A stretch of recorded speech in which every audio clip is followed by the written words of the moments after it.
Straight ahead, the time for campaigning is over for the parties and candidates competing in the general election. It's now the public's turn to respond to their appeals with votes. On the eve of the big day, President Park Geun-hye urged the public to be a part of the parliamentary election on Wednesday, highlighting the importance of their help in forming a strong National Assembly that gets the job done. North Korea responds to recent defections with anger, saying their 13 nationals were abducted. The regime goes a step further, warning of dire consequences unless Seoul apologizes and returns them to Pyongyang.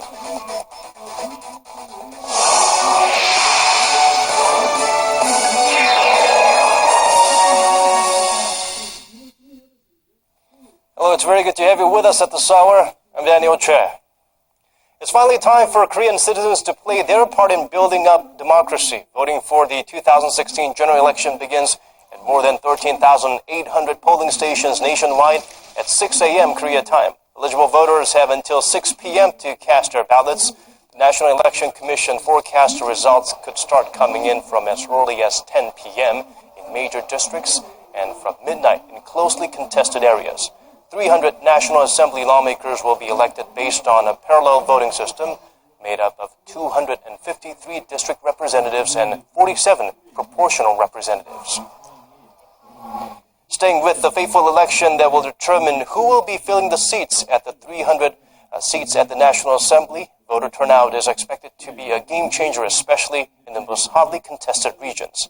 According to our Kim Ji-yeon, young people are expected to be particularly active this year. Voter turnout is going to be key this year, and a recent survey shows age and party preference could play into who goes to the polls between 6 a.m. and 6 p.m. on Wednesday.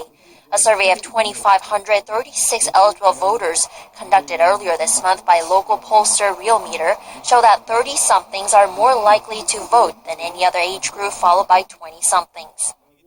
I tend to look at the party's pledges targeting young people like me, things like youth unemployment and welfare policies to help support their parents in this rapidly aging society. After the Sewol-ho ferry incident, I realized the importance of practical pledges. So I'll try to pick the party I think could actually carry them out. Meanwhile, many respondents in their 60s said they don't want to vote this year. If only politicians did what they said they were going to do. Nowadays, people only think of themselves. Politicians are the same.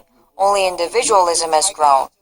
The survey also found that the highest percentage support from likely voters went to the main opposition Minju Party of Korea, followed by the minor opposition Justice Party, the ruling Saenuri Party, and the splinter People's Party. This election marks the first time in 20 years Koreans get to choose from a multiple number of parties rather than the traditional two-party system. Kim Ji-yeon, Arirang News.